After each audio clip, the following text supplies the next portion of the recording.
from the Denver Broncos Media Center, welcome to Broncos Country Tonight with Ryan Edwards and Benjamin Allbright. Welcome to Broncos Country Tonight as we continue to cover the Broncos head coaching search. Obviously, now with 10 candidates, count them, 10 candidates, a couple more added since our last conversation on Broncos Country Tonight. Luke Getsy, who's with the Packers, so now you got two guys with the Packers on the offensive side of the ball, and Brian Callahan, familiar name for maybe a lot of Broncos fans, as he was out here for about 4 or 5 years out here, and then he went to the Lions, and now he's the offensive coordinator for the Cincinnati Bengals. Well, yeah, Zach Taylor, obviously the real offensive coordinator, but he's got the title out there. His experience comes along the offensive line, and he comes from a long line of offensive line people. His father, obviously, I think most people know Bill Callahan as one of the preeminent offensive line people around the NFL for a long time, So, all right, so we had a list of 10 candidates. You said it was going to be around 10, so, I mean, how many more are we thinking about adding? There may be one more name added. I don't think they are going to unless they get a cancellation, but there may be one more name added. Okay, not to date anything here because, of course, whenever people end up watching this, they might say, oh, well, that name has already been added. People keep asking about Brian Flores. They keep asking about Brian Flores. Doug 100%. Peterson. Probably not going to be Doug Peterson as well. In fact, they have not reached out to Doug Peterson at all. I know Jason LaCanfora had some tweet this morning where he was doing a favor for Doug Peterson's agent by suggesting other teams that were going to be involved, though neither of those teams have reached out to Doug Peterson. And that is as of 5/24, Tuesday, January 11th. So, okay, just in case. Just so we need a timestamp. Yeah, exactly. All right, so no Brian Flores. Really don't think Doug Peterson's going to get an interview here. Okay. Again, I was told Eric Bieniemy wasn't going to get an interview, and he did. So, you never know. But I'm reasonably confident that's not going to. I know Brian Flores isn't going to get an interview here. Well, and at some point, now that you have 10 candidates, I mean, at some point there is a certain amount of how many different ways are you going to hear about how the Broncos need to be fixed. Because we talked about this as a bit as a fact-finding, not just to figure out who your next head coach is, but you're also kind of picking the brains of some of the brightest minds in the NFL. And so how much more information could you possibly get here? I don't know if you cast a wider net, if you're going to gain anything more. It kind of feels like this is a pretty good group. Does. You've got guys who are defensive backs coaches, linebackers coaches, defensive line coaches, offensive line coaches, quarterbacks coaches, receivers coaches. They've gone to like every position group along this. If you look at this coaching hire, look at their backgrounds, they've kind of hit all the position groups.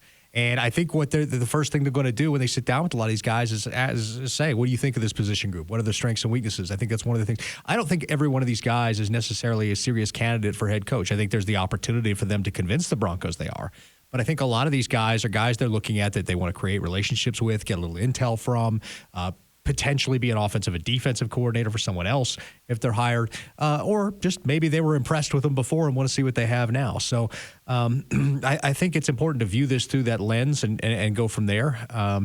But I think that if you look at this group, it's pretty diverse in terms of age, experience, and what they bring to the table in terms of what they have been previously in football.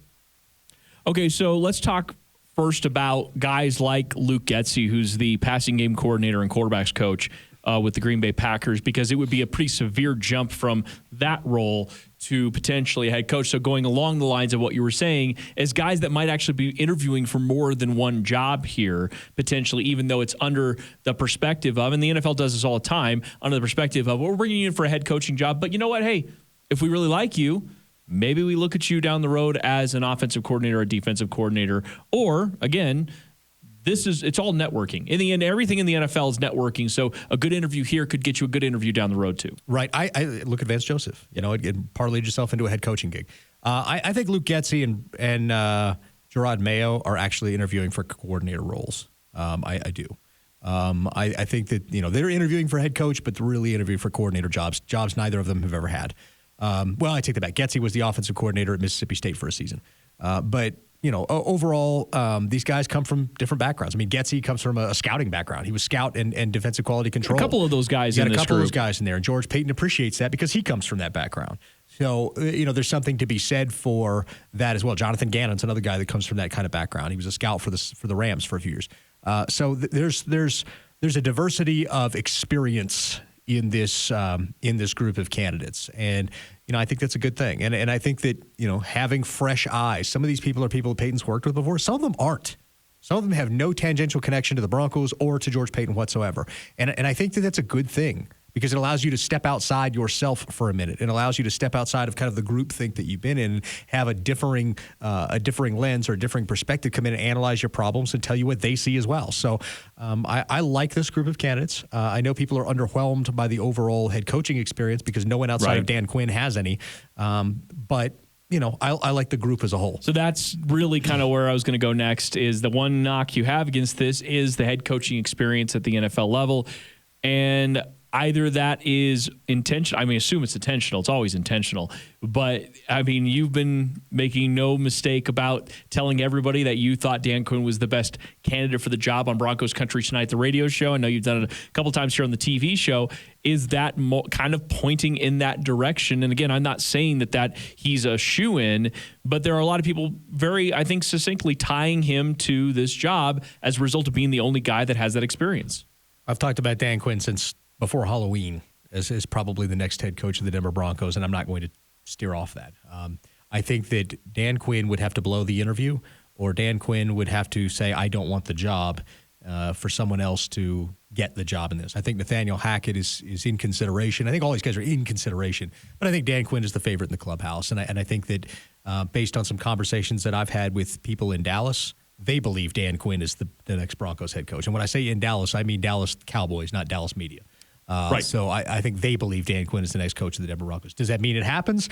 Not necessarily. A million things could change between now and that actual hire process. But right now, that is the belief. The belief around the league is that Dan Quinn will be the guy, and that some or multiple people here could be coordinators for him. And you got Hackett, Getsy, and Glenn, Aaron Glenn with the Lions. They all get the first crack at this. Those interviews are going to take place at the back end of this week.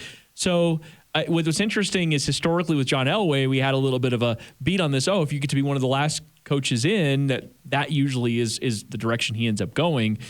But in this case, I don't know. I don't know how to read this with George Paton. It seems like he's going to be very methodical here, and I don't know if there's so much of the gut call that we got from John Elway is going to be the same situation here. John Elway's philosophy was, I'm going to put my favorite last, and I'm going to put the rest of the guys in front of him, and they'll all have the opportunity to convince me that the guy that I have as a favorite isn't my favorite. And that was his philosophy, and that's what worked for him, or didn't work for him, as the case may be. George Paton, I'm told, is going to view each of these individually. Like, even though people are talking about a favorite, he's approaching it as a level playing field. And I trust him on that because he's that kind of guy. So I trust him on that. That said, we've made no secret about the fact that Dan Quinn is probably the favorite. Yeah, and there's some dark horse candidates. We mentioned Aaron Glenn. I think Kevin O'Connell, who doesn't get to call the plays out there with the Rams, would be kind of an interesting one. I'm intrigued by that. People keep bringing up Kellen Moore, and you and I both believe that Kellen Moore is likely staying with Dallas more than anything. But opportunities for those guys to interview, opportunities for the Broncos to kind of see, again, that outside perspective. I sort of feel like the one thing I would have liked more from this list is some names that had been former head coaches. You talked about Leslie Frazier as a name that you thought would get more consideration.